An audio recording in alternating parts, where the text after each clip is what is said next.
So this is the second video for 6-1. You're going to find this page in your notes and make sure your note card is nearby to act as a straight edge when we need one. Before we start making the graphs ourselves, we have a page to get some ideas.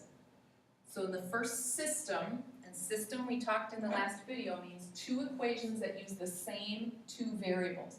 So I've got my system right here of two equations, both have an x, both have the same y. They're looking for the x and the y that make them both true at the same time. So they're graphed in the next part, where you can see the graph, and from appearances, they appear parallel. We can also tell that they are parallel by their slopes. Okay, so we said lines are parallel if their slopes are equal and their y-intercepts are different, meaning they start at a different place, but they play that same rise-run game and keep away from each other. So we know that these lines, just by looking at the system as well as the graph, we know that they're parallel. Parallel lines do not cross. So the number of solutions, as far as how many places these lines cross and have a point in common, there are none. So 0. So what would you actually say if someone said solve this system? You would say no solutions. There are 0 solutions, so we would tell that to someone. There are no places that I can be on both lines at the same time. There are no numbers I can put into these equations where the x and the y are the same in both that makes them both true. And the next system that's graphed for you, the system that's right here, they aren't parallel. Their slopes are different. Slopes that are different means they aren't parallel. Doesn't always mean they're perpendicular like these two happen to be, but that they are going to cross. So as I look at the graph, I can see that these two lines have one xy point in common. That means it works in the first equation and makes that one true because it's on its line, and it works in the second equation and makes that equation true because it's on its line. So I see one location that satisfies both equations. Think back to our map. One intersection or place where I can be on both at the same time. What's the actual solution? Well, now I just need to find the location of that ordered pair. What is the x at that point, and what is the y? And from my graph, I can see the x is 2 and the y is -1. So what is the solution to that system? X being 2, y being -1. What that means is if I come back to these two equations and put in 2 and -1, it makes both equations true at the same time.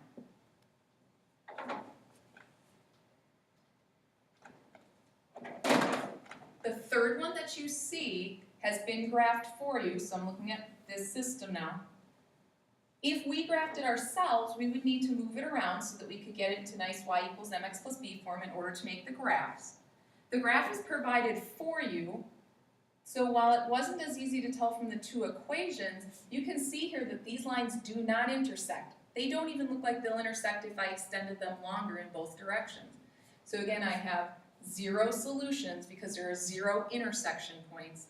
What are the solutions? We'd have to say no solutions. In other words, nothing solves both because there are no points in common on the lines. The next one down is, I think, the one that causes people the most trouble. I don't want to call it trouble, but the one that they seem to have the hardest time with. So this next system that's graphed, and it's graphed for us, is the one I just put in red brackets near. And what you notice is when they graphed it, they graphed one line, but there's two equations pointing at it. They're letting us know that these two equations graph to be the same line. In other words, if I move them both around to mx plus b form, they'd be exactly the same equation. So they're asking what points do they have in common, just like we talked about Loomis Road that has another name, Highway 36. It has many points in common, more than we could count.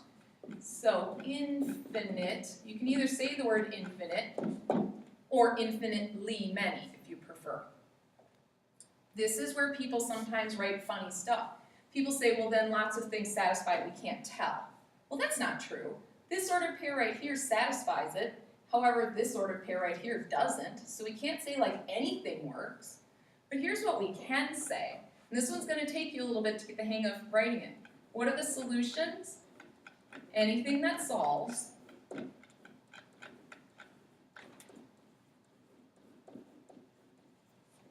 And then we would say, and we would just name one of them.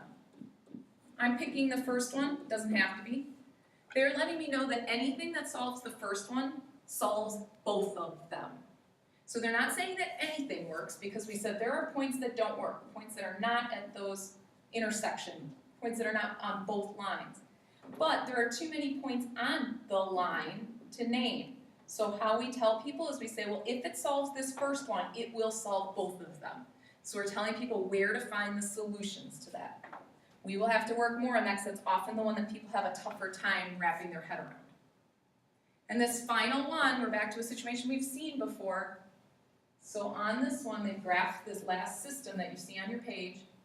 They are not parallel, so they do intersect. So I see this place where I could be on both lines at the same time. A single xy value that makes them both true. So how many solutions? One. There's one xy that will work in both and make them true. What is that? So I need to report the ordered pair is at 0, 3. You could also just write down x equals 0, y equals 3, giving the two values separately if you'd like. So we're going to do 2 of the 4 practice graphs that you have. We're going to do one on this first page that you have, this top one. Then we're going to go to the second page and do one of those. So you've got one of the more straightforward kind and one that's going to take us a little bit more work.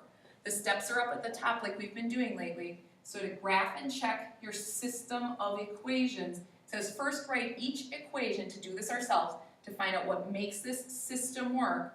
Write each equation in slope-intercept form. If you look at our 2 equations, slope-intercept form is y equals mx plus b. These 2 equations both happen to be in that form, so step 1 takes care of itself. Next step says graph both equations on the same plane. That means on one piece of graph paper together. So y equals the opposite of x plus 2. I'm going to start from my y-intercept at b, which is 2, and use a slope of -1/1. So down 1, forwards 1, down 1, forwards 1. Okay, here's where you want to put in a couple points so that when you put your line in with your straight edge, you've got a really accurate graph, and that will be a big deal so that we can actually have an accurate intersection when we get one. So I'm going to do my best on the smartboard here. You guys have an easier time with a straight edge. That one's okay. So take the moment, neatly get yours in with a straight edge so that we have a nice accurate graph for that. I'm going to put little arrows on the ends of my graph, because it does go on forever. Then I want to graph the other line to see where that one might have a point in common. So again, I'm going to go back to my y-intercept of b, which is at 1. So obviously they don't intersect right there. My slope, which is 1/1, that's positive this time. So up 1, forwards 1, up 1, forwards 1. And as I graph that, it looks to me like I'll be able to see an intersection, but it won't intersect through a nice set of ordered numbers. So I'm going to have to make an estimate. Now I can't just estimate and say for sure that that's my answer, so I'm going to estimate what I think it is, and then I'm going to go check. If you make your graph nicely and neatly, the ordered pair where I see them crossing is right there, so there'll be one solution to this. And it appears, at least, and this is our estimate, we're going to have to check it. It appears that they intersect when x is half and y is 1.5. So estimate my point of intersection, I just did. Step 4 says check by putting it into both of the original equations. So I'm going to do that last part. You've got room for this. So when we check, it's saying, okay, if I had y equals the opposite of x plus 2, if I put in my y as 1.5, where I think they cross, the opposite of x then, the opposite of x is going to be opposite, or -half, plus 2. You could decimalize this at that point. 1.5 is equal to 2 take away a half, so it checks. That does make that first equation true. Just because it makes the first equation true doesn't mean it makes the second one true unless I check. I don't want to have a mistake in here and not notice it. So I'm going to check that same ordered pair estimate of y is 1.5 the x we think is half, plus 1, it checks in the other equation, so I'm feeling very confident then about my solution. So my solution to that system of equations would be the ordered pair at 1/2, 1.5, or you could say 3/2, you could say 1.5, any of those. Remember, pause the video anywhere that you'd like to slow it down and go back and rework something. If you need an extra minute to get your graph made, don't fly through it and then have misunderstandings.